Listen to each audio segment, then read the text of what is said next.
All right, we're going to throw. So we're going to get out there and do it correctly. We even have some punishments. If you're playing catch, you throw it over someone's head. So flip-flop, the guy with sprint takes the ball, the other guy just replaces. But for us, this is part of practice. Right? You think about there's 3 parts of the game: catch, throw, hit. And really, when you look at it, throwing is the most important. You can't throw; it's difficult to play. All right? It's really, really, really important. And I think that's something we really need to focus on. So this is kind of how we start practice. We'll have a meet just like you guys are. We'll talk about what's going to happen at practice. And then we tell practice is starting. We're going to go out there as a team and they kind of sprint out there. They'll do their flex stretch, however you guys want to do that. And then we begin our throwing routine. So you guys can come on out. I'm sorry if I screwed the camera up. You guys want to come on out, I'll show you what we do. So let's do that. So partner, running the knee pad.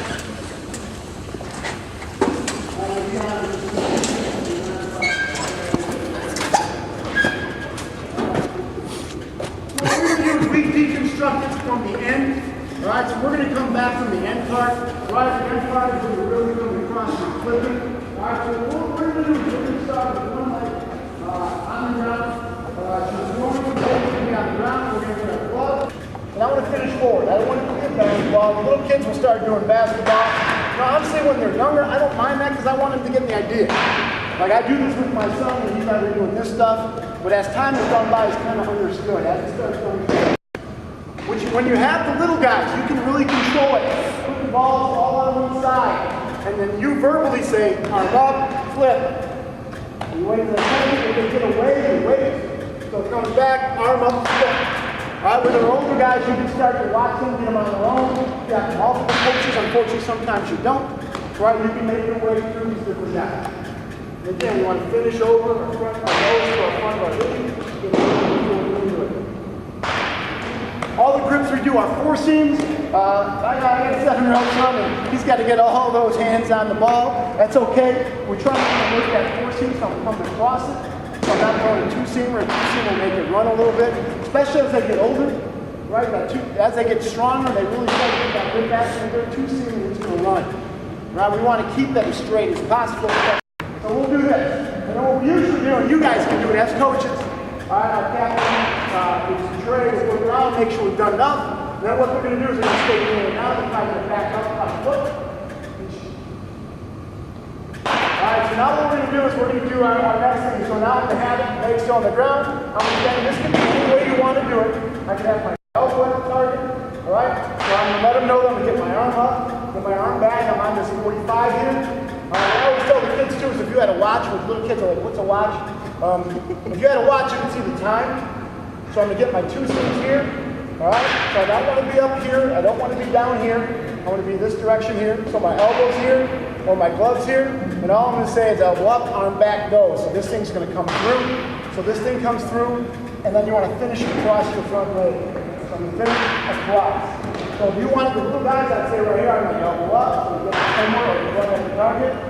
Arm back. You want to be able to see it, freeze it, and then go. That front leg. Kids can say kids can't. I'm talking 3rd, 4th, 5th grade, even up to. We kind of dictate. All the balls are on one side. We'll tell them elbow up, arm back, watch, go. Then this drives you forward. And I'm going to finish across my body.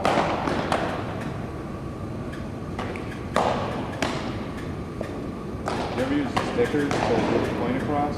Or on the wrist? Yeah. Not a bad idea. It's not a bad idea. Put a little something, a little dot on there, give them a number, they're going to look back at it, call out the number. And again, this is now the next part. We finished. Now we're going to do the next part, upper half. And honestly, I'm as bad as anybody, because I've just taught 8 periods. We get out, they go out there, and I want to talk to my coaches. I got some moron kid in 8th period that's got me but you got to resist that. Sometimes, again, if you treat it so they get the idea that it's practice, is that if you're out there correcting them as they go along. And I have that too. I've got to resist the temptation for me and my coaches to say, just talk. It's tough, because you don't have a whole lot of time. Right, our class ends we end at 3, and we start this at 3:20. All right, nothing for us is really playing up there.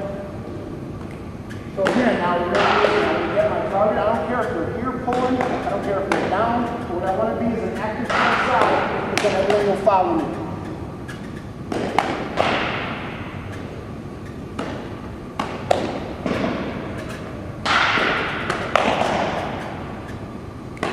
All right, boys. Stand up, back up. Now we're going to get up. We'll start working a little bit of the hips, a little bit of the lower half. All right? So what we're going to do is I'm going to square to the part. Get a little bend in it. Now I'm doing the exact same thing, but now I'm not moving my feet. So I'm going to be up, so I get my hips are flexed. I either have my butt or my target or my elbow. And I'm coming here, stopping, and I'm going to pull down and throw. So I want to be able to feel that, pull that rubber band tightly. Right? So I want to be able to get my front shoulder to my target and feel myself pulling. All right, one of our starting outfits, I can tell you, the one thing he needs to work on is being more active on his front side. Sometimes his front side will open clear really good and he throws. Right, I want you watching pictures when you come on the target, and that shoulder, everything comes across, and everything's connected. So this is all we're working on, getting that flex here, so I'm a little bit bend the knee, do flex, pull, boom, come across without releasing the feet to go.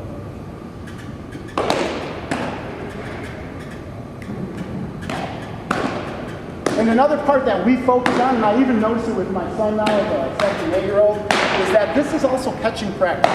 So have them give a good target about chest high.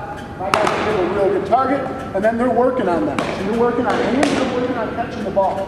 Keep within their body. And eventually we'll work on position-wise. So you guys have a small disadvantage. We play catch position-wise, so our infielders will play catch and infielders. When we start moving back, there's specific drills, ways that they'll play catch, things they'll do depending on their infield. All right, you guys have kids playing everywhere, so you could possibly, as you move back, do one part of your throwing starts with an infield drill. So they're going to work the ball out of their glove, work the ball in their glove. And as they get back, have the guy their target, hands up, and now they're aiming at their hat, so they can throw out, aiming at their hat like they're an outfielder. So you guys can combine those drills. And we're lucky enough that we don't have to. And again, we really want to get them chest high right here. You want to give that good target here. I want a good active front side because that's what starts you.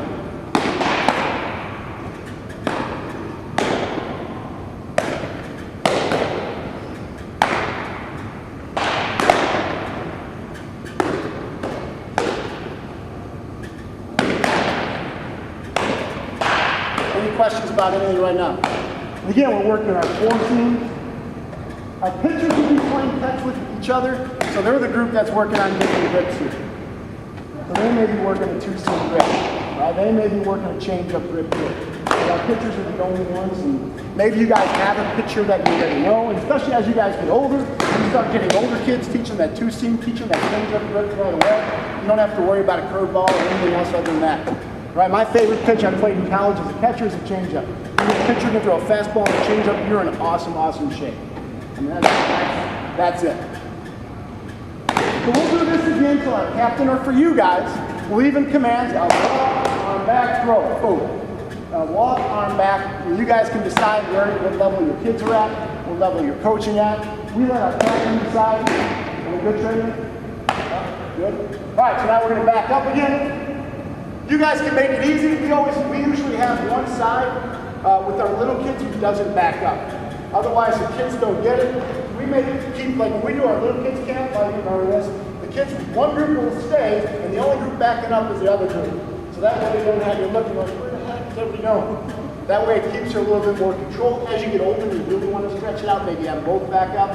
All right, so now what we're going to do is we're going to open up like we're throwing. So I'm going to have my leg here. I'm going to get my foot a little bit on an angle. So I'm not totally closed, but I'm not open. It's a little bit on an angle. Same thing. I'm going to elbow up here. And what I'm going to do is pull and throw without releasing my back foot yet. So you can still get an elbow up, or arm up, arm back, boom, across without letting go. All right, go, boys. A little bit of a rock to this. So you get a little bit of a rock here. I put my rock back.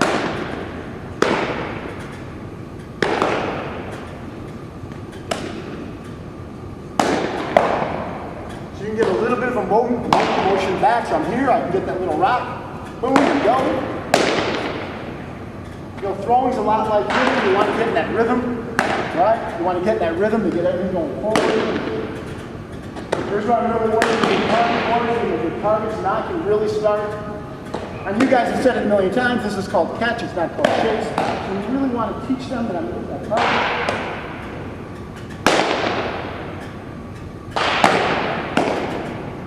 And I'm not releasing the back foot yet.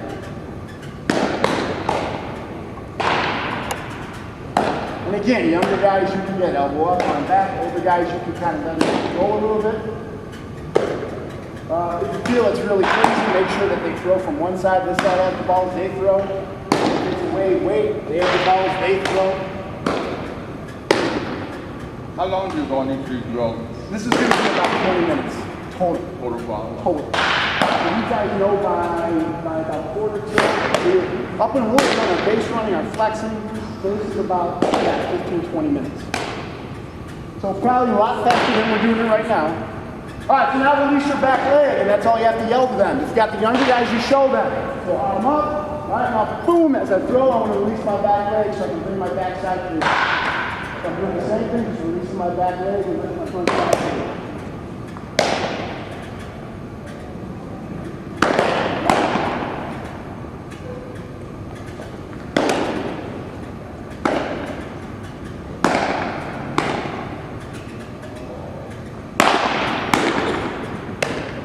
So again, getting them that target.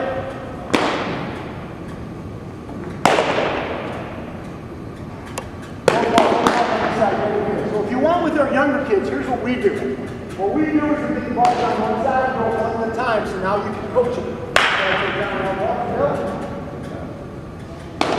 Elbow up and go. Fine. Elbow up and go. This way you can watch it. Plus now you don't have to worry about that kid down there taking one in the face from some kid that lets it go wrong. Especially when they're younger. Alright? Especially as they're younger. Alright, same thing, Mike. Elbow up and go. Elbow up and go. Elbow up and go. Alright, so now what we're going to do is now that we've done that for a little bit, now we're going to play catch. This is about the distance we want to be at. Alright, so what we're going to do now is let's start a little mini crow hop. My throwing foot's going to come forward. Alright, so my throwing foot comes forward, I just kind of come around. So it's a little small little step. These are my outfielders, so they would probably, I know in their time right now, they'd be working a little bit bigger throw hop. But all you have to do is I'm righty, my right foot comes, my heel's at my target, I come around, now I just put it all together. Alright, if you're a little guy, you do the same thing. I go down first. So down, throw hop and go. Throw hop and go. Throw hop and go. Boom. Now I say the same thing. Mike, throw hop and go. Little step. Little step. Step. Same thing. Now they're just playing catch.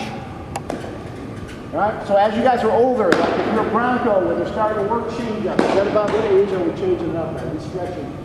The Bronco? Alright, here's where you can teach them that two seam, right through the middle, so their hands aren't in any seam. Let them make it, see if they can make it run a little bit. Alright, you can change it up. Grab that little, circle change is what I like. But for these little guys, just stuff it back in the back of their hands. Alright, this is where they can do all that stuff. Right, I always tell the kids there's a reason why every old guy like me can throw a knuckleball. Because as we get older and we're playing baseball leagues, what do you think I'm throwing at all my friends when we're warming up? Knuckleballs. Scoop around. We get to this distance, I'm throwing knuckleball. It's like all my friends my age, really good knuckleball pitchers. Because that's what we do during this time.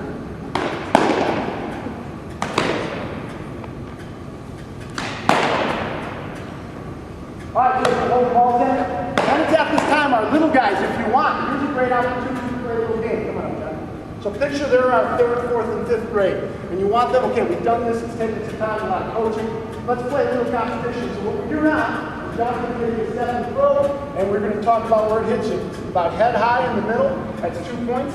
Anywhere around the body's a point. We play the first 1 to 5. And if you've been to our little kids camp, if you had children at our little kids camp, you play for a baseball card, they love it, they go crazy. And they will cheat like there's no tomorrow. The ball will be right in their head, it's going to be like this. And I got my coach Petrucci out there trying to, no, that was it. We're like, no, it's not, look where it's at. All right, but this gives an opportunity to work on throwing, also work on catching, and there you go. The first one is, oh, there's 2. There's that 1, Mike. It's 2. I go. There's 2, so it's 2, 2. There's 1, 3, 3, 2. What is that, 4? 4, 3. Come on, John, get a big 2 and win this thing. Oh, there we go. And then you can have them sit down, you kind of have a competition. You can do that, especially with little guys. Then they get the idea that it's just not throwing, it's throwing with a purpose. Right? I want them to be able to, and it also allows, for a long time, my sons, they go, to practice catching because I've been getting here with us on Wednesday nights. I'm like, well, you are practicing catching. So this kind of gets them that idea. So they can work especially with the little guy. Right? From the waist up, keep your hand here. Waist down, keep it here. And what my son does, maybe you guys have this, if it's going to come this direction, he'll take a step back so then he can catch it like this. That's what they like to do. And that's okay for right now. Because the idea is you just want them to catch it. Right? Over time, they'll get better and better and better. Right? So that's when we move back up. Long toss competition. So what we do is this guy can take his little crow hop and step. These guys have one step either way. A foot's got to be planted. All right, so go, John. Up. So these guys sit down. You guys are already out. So you get the idea. Go out, DJ. You guys are out already. You're down. Hey, this is the win right here, Mahler. Oh my God. What just happened? There we go. Hopefully with the idea is you start close, and then the team back takes a giant step back, and the kids love that too. For our little kids camp, we have a card, we give them a baseball card. You know, you guys can do something. So we do that, and they love this game. They want to play it every day, even though they've probably played with us. They've gone and played with you guys, right? And I'm real conscious of sore arms. Little kids don't think they have a sore arm, so they can't throw at all. So they would do this game all the time. Let's try it again. What do we got? Let's see what we got here. He gets his little crow hop. Oh, good shape. Oh, here we go. Oh, we got a game now. Nice. Go.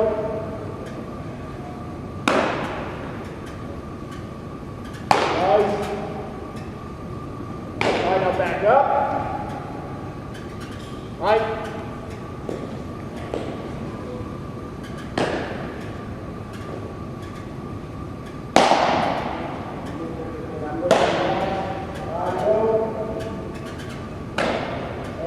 I'm not nervous.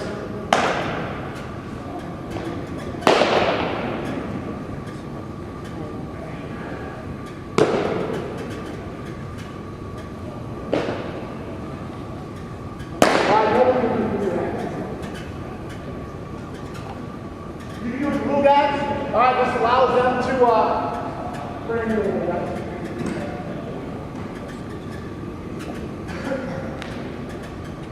Allows them now to work on, like, we want our outfield throws to be long tosses.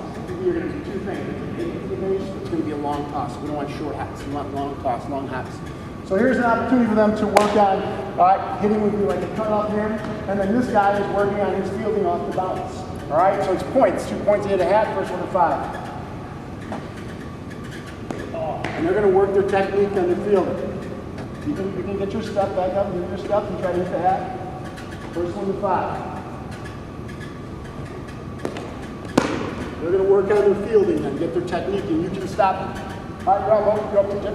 Oh, these guys got to go. There we go. There's 2. You got to move the hat. You got to put it back.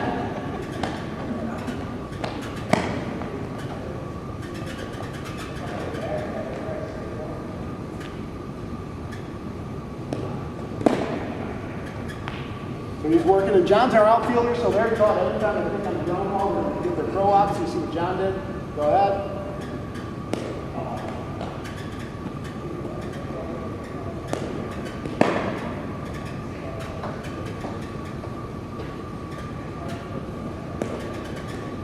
All right. And of course, you guys will be closer together, especially with your little kids. As your ages, you can progress and move back. All right. Then what we'll do is we'll make it more and the trade. Right. They'll be our infielders. So we'll settle down and work out now. So we'll work out when we're going this far is to get to a spot on the runner. So these guys will work on tags. Catch it with the tag on. All right. Do something with the tag. Roll. Now watch you work on it. And the third baseman, do the tag. All right. Our outfielders are going to work on getting the cut up.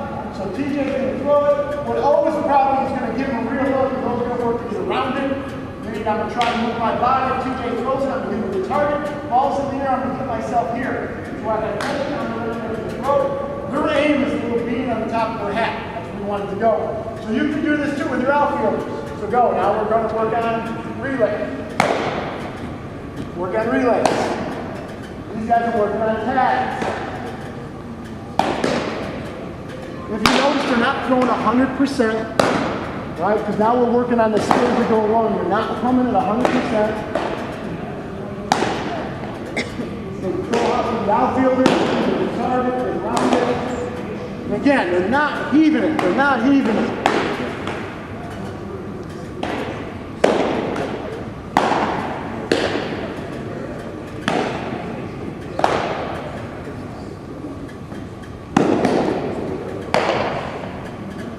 And maybe with the little guys, there's a little section real quickly, you make them all outfielders. And another section is infielders working tags. As you get older and you realize some of those kids are true outfielders, kids are true infielders. I don't know what each that is. That's what that long game. We're going to finish moving ourselves in. We're going to show them what you got to do. Go. So they'll throw, put the chest high, they'll start taking some steps in, chest high. You guys do the same. Hold on. This spot here, for us, sometimes we get out of school, right? We get up there as fast as we can, and our bus is here at 3:25. So if you don't have an 8th period, they hit, they'll take some grounding. Because people have an 8th period, they're legitimately going from a physics class, getting dressed on the bus, and when we get to a place, we're playing at 4:30. So sometimes the only time we take a ground ball is at the end of when we're playing. So what we're going to do is we're going to get that good ground ball position. Right, I'm going to bend at the knees, not at the hip, at the waist. I'm going to get my gloves in front, right? I'm going to get the gator on top, and I'm going to short hop each other. This is what they're working on running. Get my hands to the ball, hand to the ball, be real soft, hand to the ball.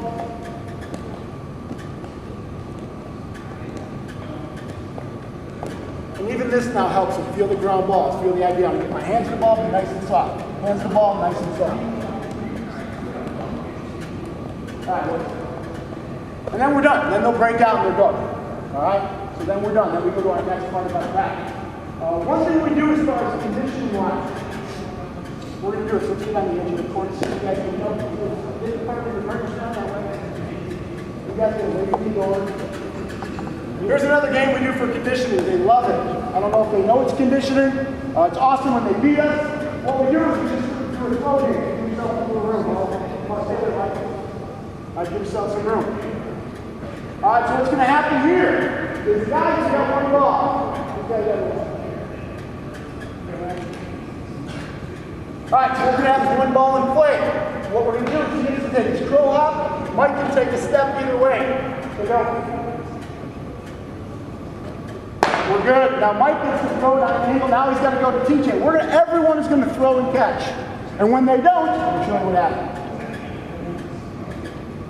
Perfect. You got the O. Good, over on Trey. Trey, you got Molly right in that last door. Awful. He moved to go, free go. Now they'll go down and back, quick as they can.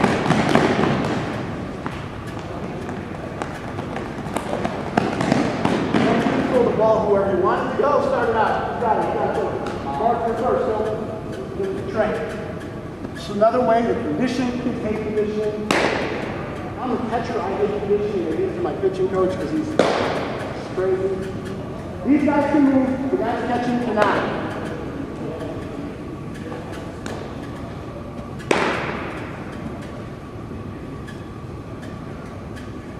So you determine how far. We have enough guys, so we've got 24 guys, so that's a lot of throws.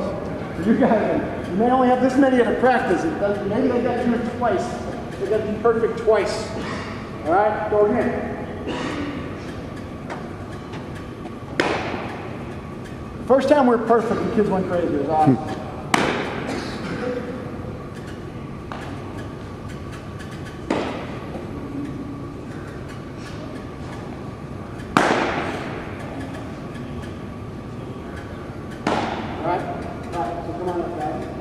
So those are the things that we do as we play catch, right? That's our throwing routine. If you have any questions about anything, about time, length, what you're trying to achieve. The idea what we try to do, even with our guys, we try to make it as competitive as you can, but also make it a game. We even at all ages, I think you can make it competitive. You can teach them that it's all right to compete. There's a winner, there's a loser, you go about it the right way. Right? I always tell these guys that baseball's like, all sports is like, it's a 50-50 proposition. When you go out there and play a game, you can win, you can lose.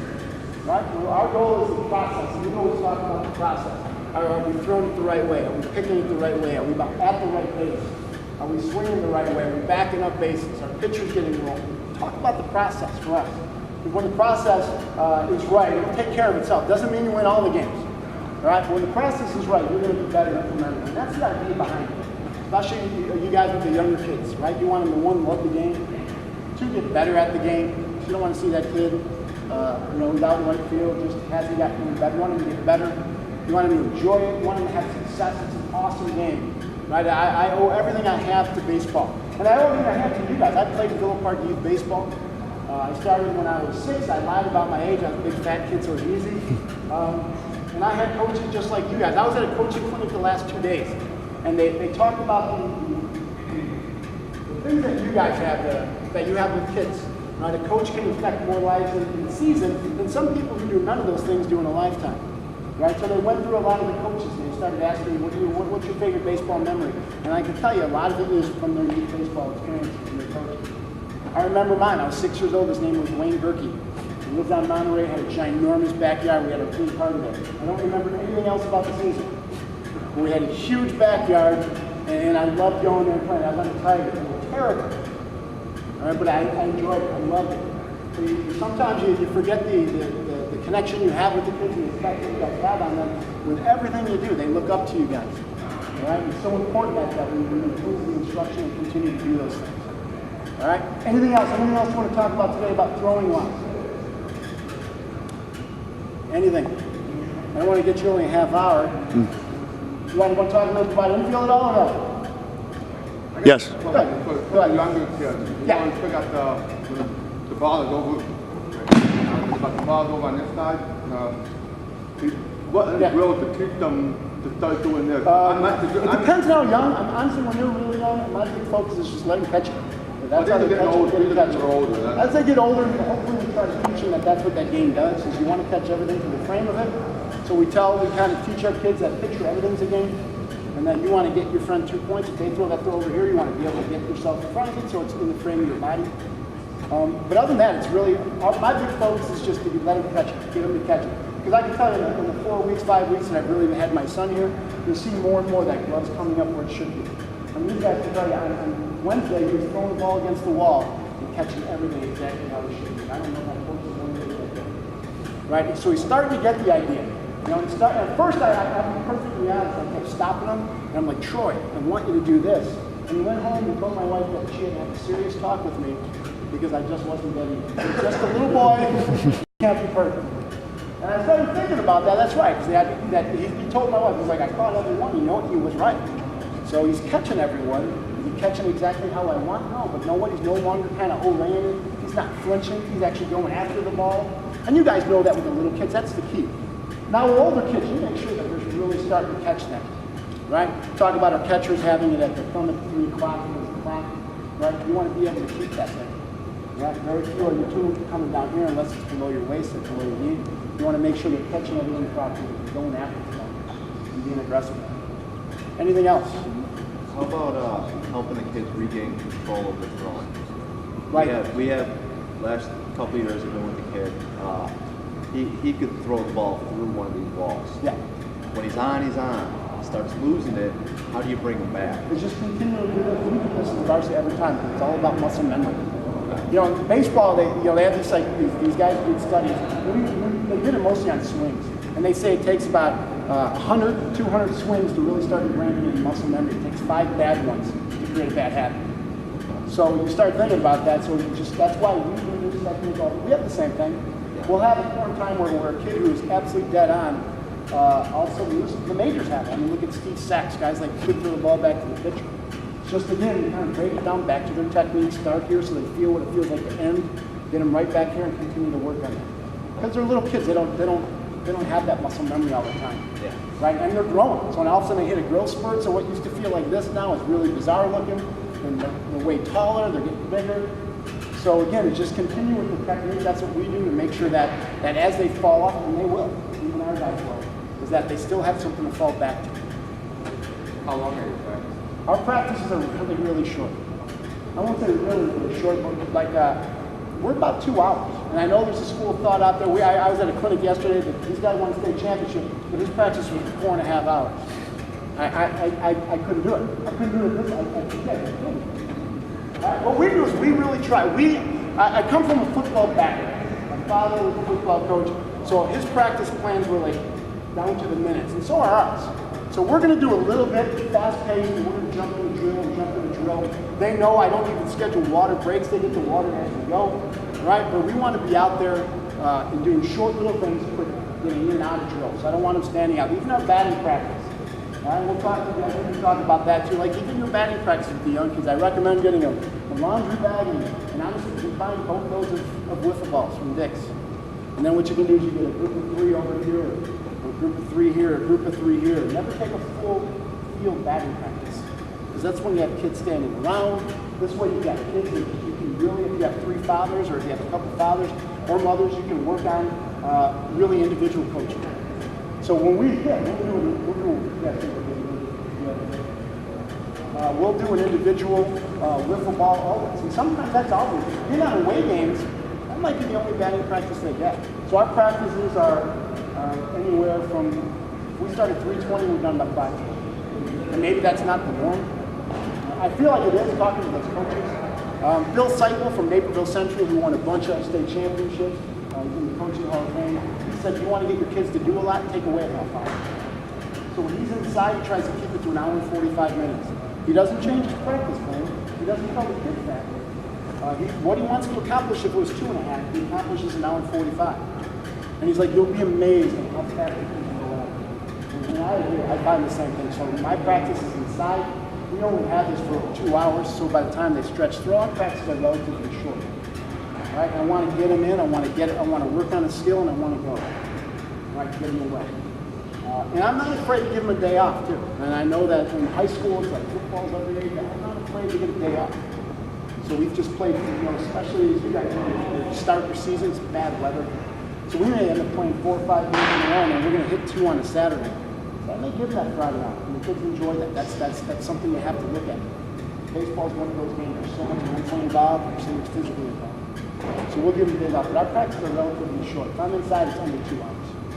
If I'm outside, it's about 2 hours. But if we get it done and it's 5 o'clock, we'll get it done. I'm lucky enough that most of my kids are upperclassmen, they can drive.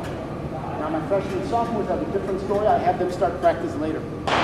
Right, so they're going to start at 3:30, 20 to 4. So they can monitor their kids in the locker room. Plus, those kids can only get home at the 6 o'clock bus. If you let them out at 5 o'clock, they're running around the building and having bad things happen. So our sophomores and freshmen will start a little later so they can be done about 5:45, get the kids in change, get them on the bus. Anything else? How long should we work with the kids that can't do it? As long as you can. I mean, so just keep Keep doing it. It's football. You don't want to hold up the whole team with an Yeah, individual. well, if you got it, yeah, but it's, for me, it's that my philosophy is that that's the kid you got to work with the most. Right. And I know it's hard. It's really hard. I'm the same way. I'm lucky enough to do that. That's not even lucky. I would prefer to keep everybody. I've got a different view. I want everyone. I want every kid. I assume all these kids eventually get married to kids. I want them to have the opportunity to tell the kid to play baseball when they're coaching. I think that's a great thing. Kids want to be able to do that. I think kids, I'd love not to cut. It's just difficult because we don't play a JV schedule and we got kids sitting there and you guys know it, right? Kids who don't play usually aren't happy kids. Usually that means they're not happy parents. But try to work with them as much as you can. Pull them aside. With my son's team last year, he was not the best thrower at all. And they had enough fathers, including me, around that they would pull. They would actually do it by, and I thought this was great, they would do it by ability. So the kids who played groups in ability A, were the kids who were really good. And then, my son's group was the last group. They had a father who was so patient and worked with those kids and worked with those kids. And that's really what we can do. You're never going to make them a major leaguer in a day. Would you take like an individual father and have them take them up to the side? I mean, like Coach Ed at Stash did, he had like 3 or 4 of those kids. So they didn't feel like, okay, it's just me being singled out.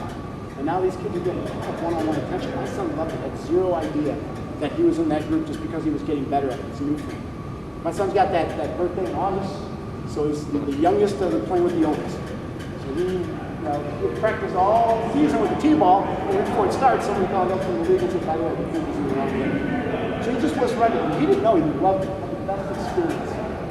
So you do it as much as you can, and you can differentiate. You got those really good kids. Continue to work with them. You know, I find in the classroom sometimes that kid that gets an A and everything, I find myself moving away from him and working on others. But that person still needs attention. Even those kids who really excel, they need some type of attention. And sometimes it's not easy. Some of you guys are the only ones. You know, you grab some parents, so it's not always that easy. But we try to. Anything else? Anything? What we're going to talk about like next week is Jen's putting together a book. We have a certain amount of individual type of skill related. We're going to work on relays.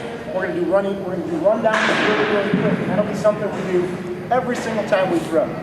So we have an idea of like how we do our rundowns, what a relay looks like. A lot of times with relays that I recommend it for you guys is to do without a ball. When we talk about that, you'll never make a mistake. And we'll do without a ball to save some arms, but it's something we can do. We can get to it. Let me show them real quick. Let's go with the ball. Come with you. Then somebody go that way. So after we get done throwing, there'll be no ball. So we'll be right here. Loop, gets a great target. Gets his big throw. Luke's going to work his body to get around it. As you see, he's not going to catch it. And then turns, he's going to work to get around it. All right, Kyle will give him a great target. Square up, get around it. Big target, square, get around it. He throws, turns around, we come back. Target, get around it. Target, get around it. And we may do that really quick a bunch of times. All right, we may do that really quick. And this allows us when we talk about it, especially when you have the young guys, forever. Shorter, sometimes the shorter practice is a bit better, but you can get a lot done in that little bit of time. So we consider this part of our infield work. All right, another thing we'll do is you guys want to get in a circle. So a big circle, we'll put the ball about 4 steps ahead of you. All right, just to kind of get the finer points of how we're going to field the ball. What we'll do is our ready drill. All right, our ready is our 2 steps we're going to get. So now back away from the ball a little bit. And this is really easy to do if you get a couple groups, if you have an extra guy. The way we teach it is we kind of drop. All right, we're going to get in our 6-shooter position here. So we got our hands up, shoulder, ready. And then our ready is going to be our 2 steps forward. So ready, take it 2 steps, stop. So boom, now back up. All right, so we get them our ready, our right, left, and I'm ready to go here in this position. All right, and that occurs on the pitch. All right, that occurs on the pitch. Our shortstops, both our shortstops have really good arms. They cover a ton of ground. So you may see them a little step on the outfield grass. But then you'll notice on the ready, they take it right to where they want to be. All right? We even talk about ready with our infield in. So if our infield in on the grass, if they go ready, they're too far in already. So if our infield is about a step and a half back, our ready should take us to that spot. All right, you guys can do this over and over. Ready. Don't ask me why I say ready, just because it's 2 steps. Just ready, and this will be happening as I pitch. So the guy's pitching, ready boys, I'm pitching here, I get up, and start taking it 2 steps. All right, you guys can do this hammer, ready. And our focus for these guys is on the bend of the knees, not my waist. All right, so I don't want to come into this direction. Here, I don't want to bend here. All right, again, I come from the football side here, so I want to be in a good football position. I want to be in this spot here. All right, all right, so you can do this, and then the next thing you do is you can have them approach the baseball. And again, I want the ball where it's natural. I don't want it to come across my body. I don't want it to here, because you see it turns my shoulder. As I tell these guys, if you're I tell the guys safe. All right, if you're really good at every ground ball, you just step on it, pick it up, throw it out. Just throw it out. Right, there's no style points. If you have lines, I don't want to drop the lunges. I want that glove in the middle. If it hits the middle, it does from the shoulder. I'm not square, so if that ball takes a bad hop, it's going to go here. So I want my glove to come where it's at. When I approach the ball, my shoulders are square. If that takes a bad hop, it's going to come to the ground or somewhere in my little circle. So now what I want you guys to do is we'll go ready. We're going to approach the ball, and right there we call the second hand kicker. All right, the second hand's going to get on top here, and we're going to freeze when we get to the ball. So back up a little bit. Ready? Get to the ball. And freeze. Come on up so you can see where we're going. This direction from here to here, I don't see the ball anymore. from here to here, I want to be able to see it. All right, so we're ready, get the ball back up. We're going to go 6-shooter position, ready, 2 steps, approach the ball, and then freeze. But again, bend up the leg and knees. You might catch it, right? So that's why his feet are so wide. All right? Good. Take him out. Keep the ball where it's at. We can do this again, get that position. I get my ready, bend at the knees here, flat back, I want to be hunched over. All right, so here we go again. Ready? Approach the ball. All right, good. Alright, good. Then if you want to back up again, and then what you guys are going to do, find that ball to your right. Stay where you're at, find the ball to your right. That's the one you're going to approach. So they're going to ready, approach the ball, they're going to take their step, and then get right to the baseball. Alright, then you guys can do is they make their way around. So we're going to get the ball to your right, see where you're going in the corner. Alright, you're right behind here. So you're going to go ready, get the baseball. Good. All right, back up, get behind the ball, now keep going. Good, ready, set. Approach the baseball. All right, back up. Ready? Get the baseball. All right, now it allows them to move. So now what we're going to do is now we're going to move the other direction. Find the ball to the left. So you get the idea that they get ready. Now I'm going to move my other way. Get in that same position. Baseball this way. Put your butt up a tiny bit. There we go. All right, back up. Ready? Get to the baseball. All right, awesome. Let's get a partner. Have one guy in the ball. So yeah, 1, 2, 3, 4. So you can do that a bunch of different times. This is great. We don't do this with our varsity. I'll be honest, we don't do this one as much. The next drill you'll see is one of the problems we start with. We'll do this inside.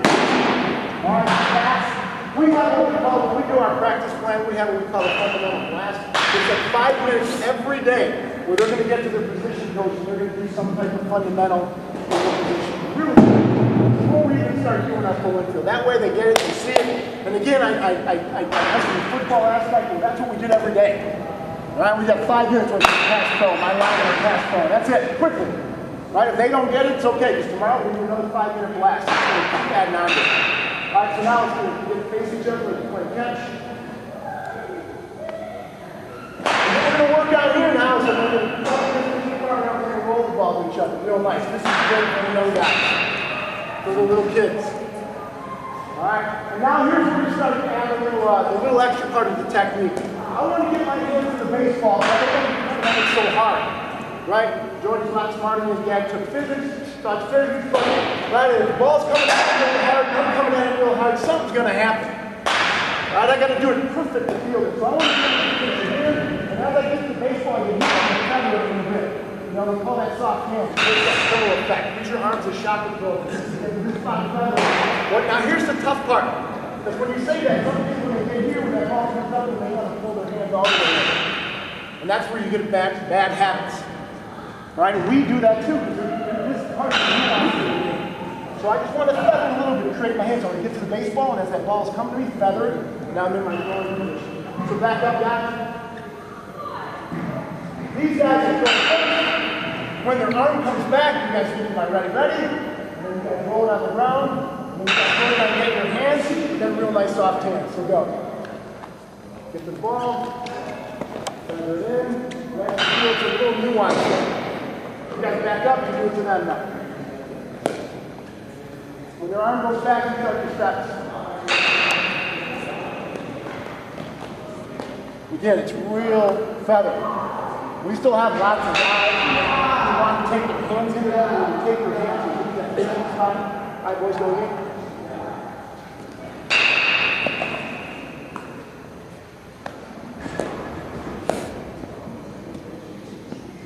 All right, boys, go again. And it's real soft. This is the perfect. I want them to get used to, feeling it perfectly. I put it in that real comfortable position. I want them to feel so they're not bouncing it hard. You can do this to the kids, but this is something they can do to each other. And the younger kids too. Anybody have any questions to do with the athletes? Do we have any younger coaches who are coaching the younger guys? Is this something we can do with these guys, right? I think they can pull this off a little bit. If not, it's something that we can do. We're two lines. Are you ready? Go one more. Ready? Go another one to the other side. Rotate through. It's real nice and soft, especially for the young guys who are kind of afraid of the ball. I do this with my son. Every once in a while, he still has to drop to his knee. And I tell him, hey, that's not the right way. But the main thing is what you want to do. Feel the ball. Not feel the ball. Right? Technique with the ball. So then once in a while they drop to the knee, kind of correct them. Kind of let them go a little bit so they get the idea. Right? We want them to get used to getting the ball. Here we go again, boys. Good, ready, ready? Be nice, soft with your hands, drag the ball in. Right, in that position. So as I'm feeling it, my left foot is here, my right foot back here. Watch it. Sometimes they take time to step. So watch how they'll free get themselves in the throwing position. So they get themselves in that position. And again, I think they'll drop the square. Go ahead, boys.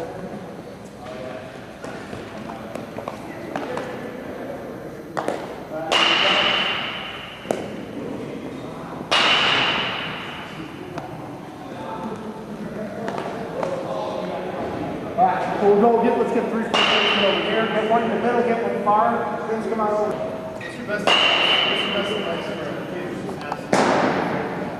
And I love this drill. Yeah. What I've done with my son, honestly, and I don't know if you guys had the opportunity, is I'll bounce it off the wall behind us. So I have him stand by the wall, and I'll roll it, bounce it off the wall, and come back to him, and for some reason,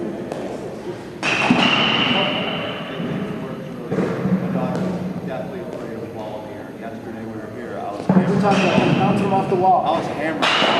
No idea why that's different. Maybe it's not coming out of my back. But I'll have my son Troy with him. I'll give him the ready, and I'll just roll it behind him to the wall and bounce right back to him for some reason. No idea why. And we're going to talk about this way through complexes. So I would continue to do this kind of sort of softer. You can control it. But every once in a while, you can look at it. Even at the next kid, maybe you run it, control it, you model it. See what it is, but that's really the thing. And for my son, who is definitely afraid, he can drop to a knee, and he's nervous, but he would stick his nose in a little bit. I think I still want him to get that aspect.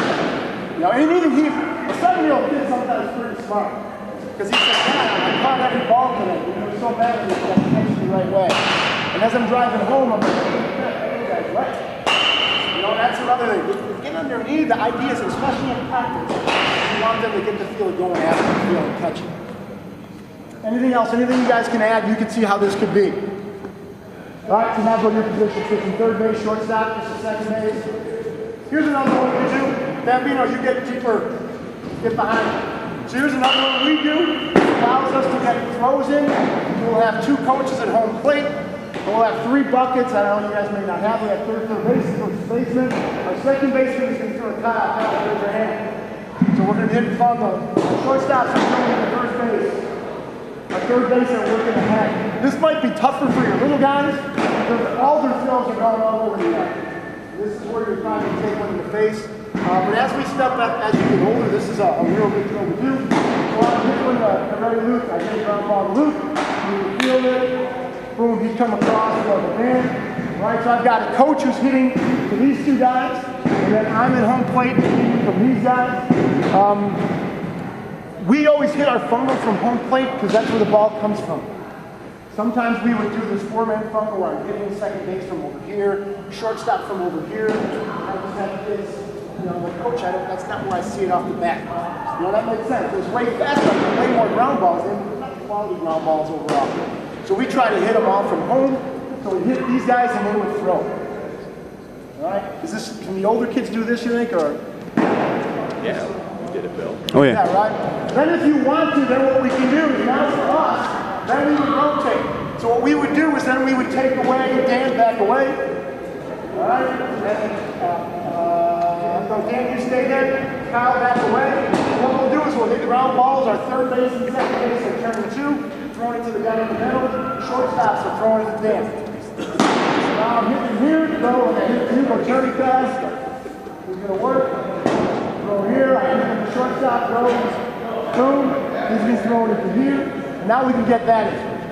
So now we've got, look at that. And then we can change this. Now we've got these two guys working throws in the middle, third base is thrown here. So you can make your way around with your ball. Right, again, right? My other guys all back away except for Trey. And then the kids love this too. So sometimes you want them to put the pressure of the game situation on. So come on down this way. Here's what we do.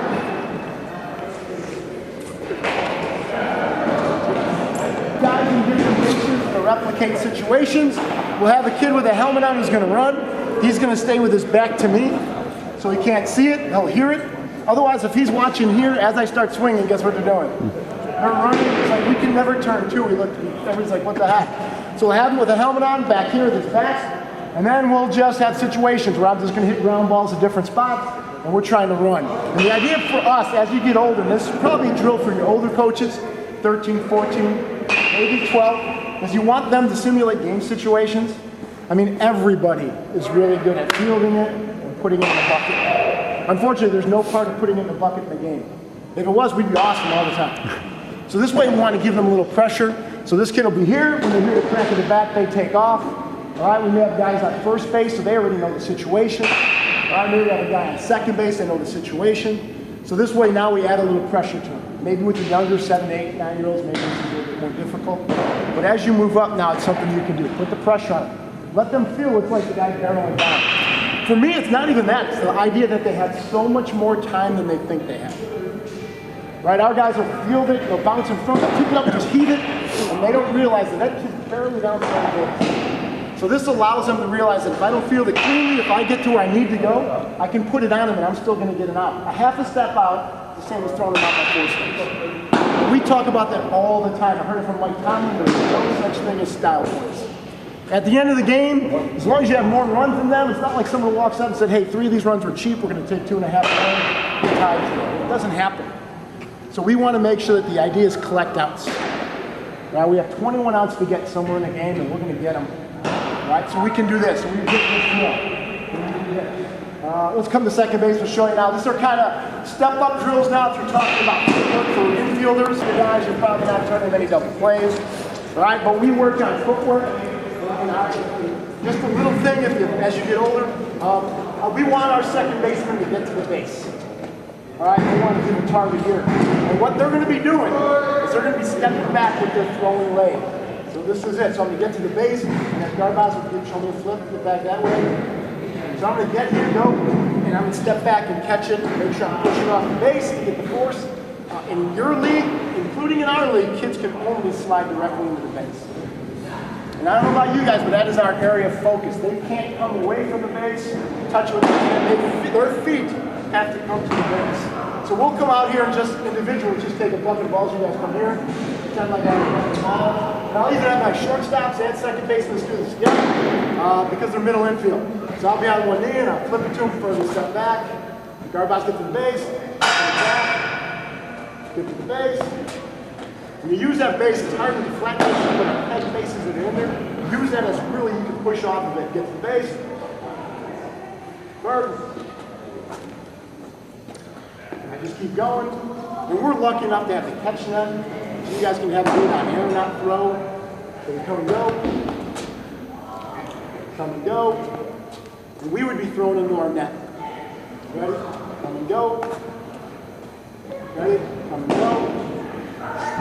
And again, one of the things we do, and I talked about it when we throw by position. So our infielders should be, I noticed today not as much, but our position players should be working on the transfer all the time. So it's just not catching it, snapping it down. So when I'm playing catch, we play by position. These guys are playing catch. When they catch it, they should be working transfer every time. And then they can do their step and throw. You see that ball, cool, work on my transfer. You'll see our catchers do a really good job every single time. Working on that. Right, and again, there's your opportunities to do tiny little things within a drill that'll get you better. All right? So then that's kind of how we take our throws here. Let me show you our overall big.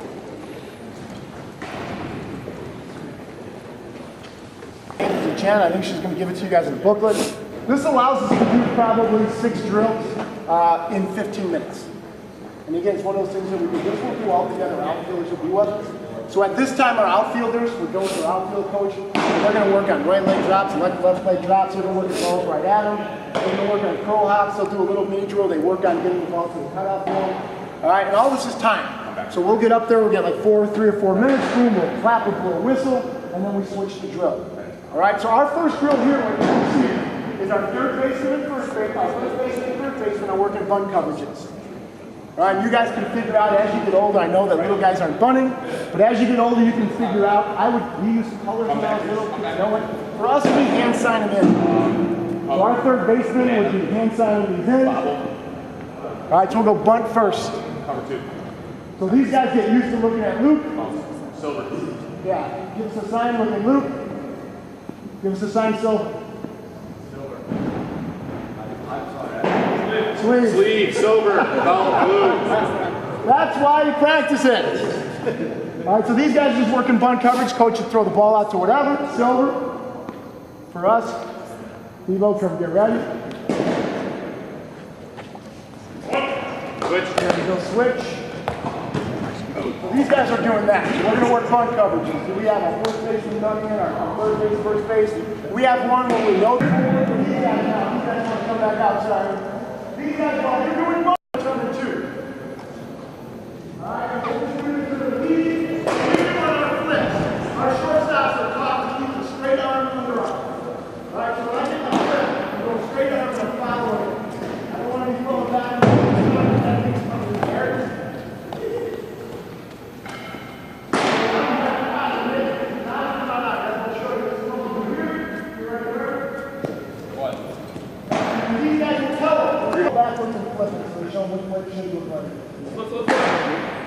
So I don't want to be falling backwards. You can't hammer it.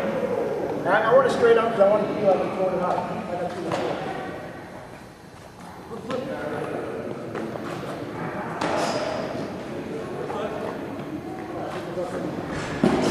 So we'll do that for about 3 or 4 minutes. Quick. All right? And then what we'll do is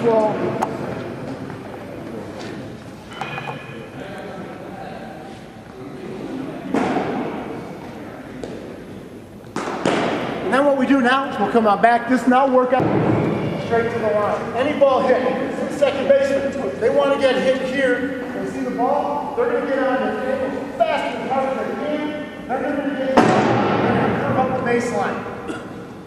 All right, so they stay out of the way. But any ball hit the right side, get there. We always tell them if you watch and think, the guy's going to be safe. So these guys are working on this show. Here we go, first base covered. Get an angle, ball, inside corner, then he's going to look inside. We just continually do this. All right, you guys want to watch out here? So then what I'm doing while Kurt's doing this, our outfield coach now has moved to another drill, probably opposite leg left drive. Now these guys are playing too.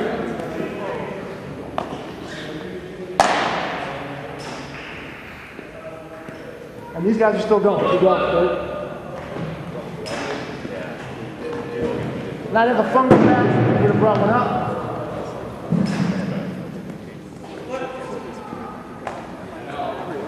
Here we go, Luke. Up. 2-2-2.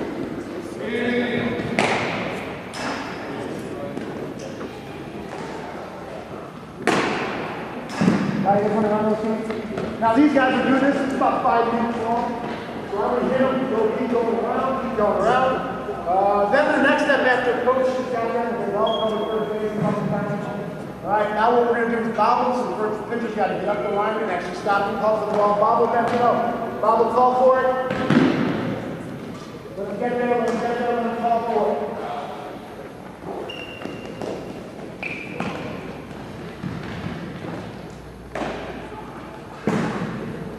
So again, it's really short and quick. I know our older guys can do this, younger guys have a chance probably. Now this is a culmination of putting all the techniques we talked about earlier, putting it together. While they're doing this, I'm still hitting double play grounders, still hitting double plays. All right, so now what we would do, after we blow the whistle again, our outfielders are probably moving to a different part of the field, we're probably working on getting in the gap, maybe hitting the cutoff man. All right, now what we're doing here, it's first base, you have third base. Go first, Luke. Pitchers are working on comebackers, and they're told they have to talk between each. So Pies tells who's got it, show them. They make connections so they know. So I'll wait till he throws it. While they're doing this, as soon as he turns to throw it, I go slow roll, and I want him to barehand it. Finish it off, Kyle.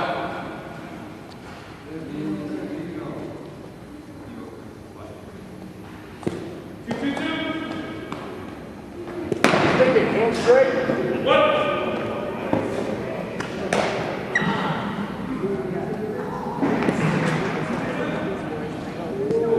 Here comes Bambino. Hold on.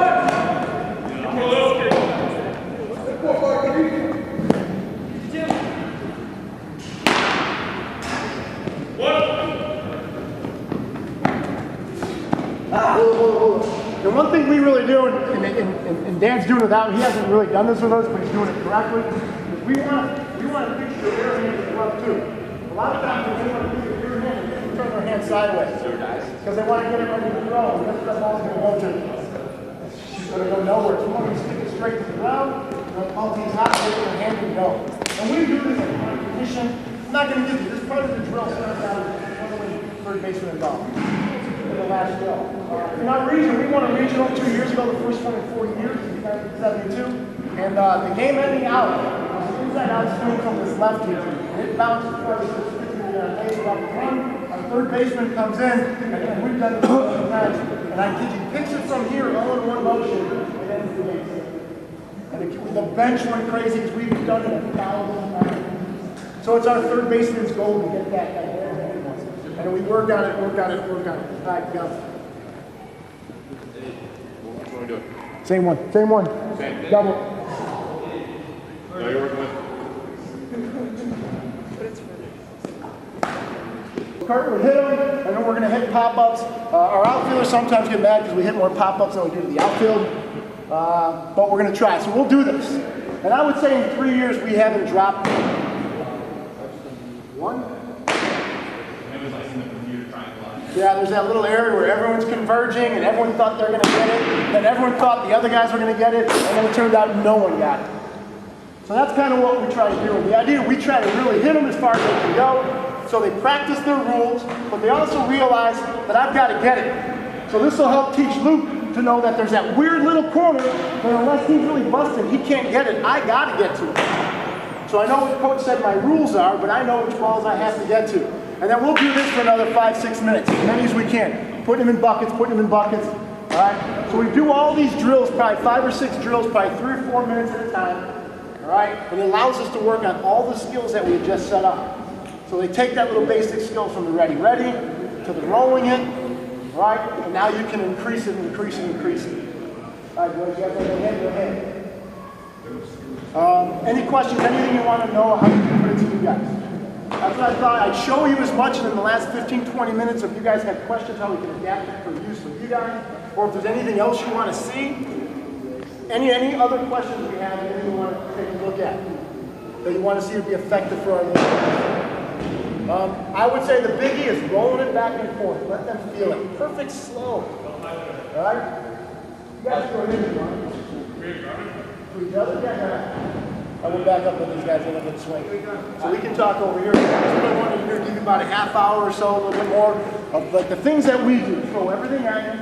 Talk about what we stress as our program fundamentally, and then see how you guys can adapt to what we do. We don't care about physical errors. At the time it happens, I'm probably not going to be super happy, but we don't care about physical errors, and I'm sure as you guys all coaches are the same way. Our physical errors happen.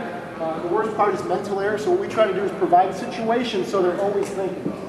It always makes me laugh when people say, baseball, I can't watch it, it's so boring. There's so many different things going on situationally that if you're not paying attention, if you're not paying attention, that's what they cut. We always have philosophy, I'm sure Jody knows this too, plain. The person who pays attention the least will get the next ball. And I'm sure you guys have seen that.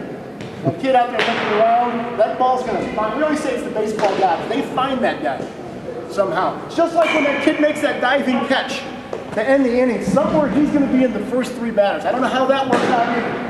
That guy really busts his butt, makes a phenomenal catch. A lot of times, you know, right, it's leading off somehow. Always. It happens. So we kind of focus on it, we don't really focus on the mistakes. Vic, I got a question. Go ahead. Volume-wise, for the age groups, for the kids, can you give a sense of like how much is too much for, you know, like 7 to 9, 9 to 10, like volume-wise for infield? Because I would say with the younger guys, I would stick to the ready, roll the balls back and forth.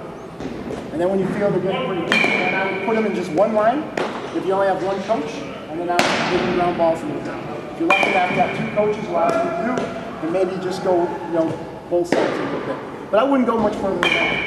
And as they get better, I know my son's in farm, they're getting the fielding, they're not getting the throwing part, right? And maybe they just don't get that part yet. So again, someone said last week, can I differentiate? Sure you can. And I'll tell you, my son's coach, Ed Stash, did a great job. Right? Some of the kids who were a little bit advanced were on this side, some of the kids where my son was were on the other side, and they were working a different skill. These guys were working on, he was just rolling to them, and they would get it, and then they would throw it to someone as a pitcher. And then my son's group was working on just sticking the nose in it, not making it. So you can do that too, but I would say, like the things we showed here, move up as you go. I wouldn't go much further than that. You're probably not doing many pop-ups with them, but they like it. You know, maybe a tiny little pop-up game, but not a ton. I would say the little guys, honestly, if you get an hour and 10 out of those little guys, that's an awesome day. Right, that's an awesome day. And I said last time we were here, Coach Cycle at Navy Central said he likes to take 45 minutes off practice, and there's that state championship under the belt. He's in the Hall of Fame. For us, we're done by under 2 hours. We're lucky enough, again, I talked about, they don't have to catch a bus, they can drive. So I don't have to worry about them running out of school. We like to get in, get it done in a week, and my practice plan is detailed to the minute. Maybe too much, but again, I come from a football. And I schedule water breaks, and we have all those things within the field. And you guys can figure out. I would say the little guys, it's really an hour and 15 minutes. We get that much out of them, that's awesome. Anything else? Again, on Sundays, I can't really do much. Everything has to be driven by them, so this they do that on their own. So they're working for us. Whenever we bobble, we just go to 1. The idea is getting out. We want to get 21 outs. We don't care what happens. We always talk about not compounding a mistake with a mistake. If you make an error, don't get frustrated. Make another error. You always see that kid who makes an error, bobs it, picks it up, and then airmails it to the tracks. Right? We try to talk about those things all the time, like the mental aspect of the game. So we actually have meetings where we'll talk about that. We do a lot of charting, so we know we kind of have an idea. We'll have swings on an opponent, so we have an idea where we can pitch him, where they'll hit him. We can try to position them a little bit. You guys probably don't know anything about that. But again, just let them have success. I think we were talking about little guys. Let them have success. Cards are an awesome way with young guys. You want to get baseball cards after practice, they'll do anything for you. We have competitions on this. We have tons of competitions. We still do competitions. I don't give them cards. I don't know what they're doing. But we do those types of things. Anything else? Any questions about that? Like we got fielding competition, so we're like knockout. So we'll get them in a line, and you got to field the ball, right? You got to throw it. For little guys, we have a guy in between here, like a pitcher, so you just got to throw it really short and just knock out. Just keep going, and you'd be surprised the kids who go. Jody and I were talking about it at one of his camps in Oak Park. They do a knockout with a catch net, where the kids come up like a fielder, and they got to throw it to the catch net. And the kid who struggled the most is making it to the knockout round, and the whole place is going crazy. You know, those are things that kids really get excited about. So we do those types of things, knockouts. We'll do throwing where they just kind of throw, like in our throwing routine, as long as they keep catching it, they back up a step, throw it. As long as they're both catching it, back up a step. As they drop it, they have to take multiple steps, they sit down. Those guys get cards, the winner. So each of these little drills in competitions, the winners get cards, things like that. Anything else? Do you see yourself using some of these? I know some of them are advanced, they step up, but we try to build on that. Build on it for you. So we're rolling, working. The biggest thing I can tell you that they're not going to get, because our kids still barely get, is the idea that I'm going to feather that ball a little bit. Our younger kids are wanting to go to here, to pull their hands in, now my eyes are here, I can't see the ball. You see them handcuffed a lot. I want to get my hands on the ball, and it's just a nuanced part. I want to be real soft. We have these little flat pancake gloves that we use, so you can't close them, and then they work on being really soft to the ball. I talked about a drill. You guys, little kids would love it. If you get them in this position here, you got those little water balloons.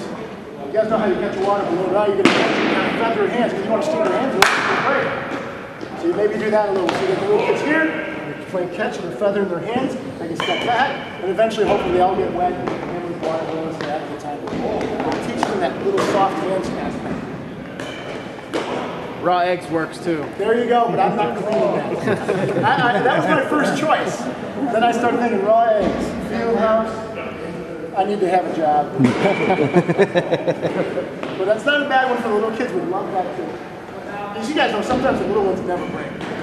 Those balloons. So raw eggs are pretty cool too. Really. And those are ways they can just work on being soft. Remember anything you guys did at all? We did those water balloon drills. We did the raw egg drills. Just the main thing is the margin for error. The idea of getting it out front and not feeling it here. Feeling it here, you got no margin for error.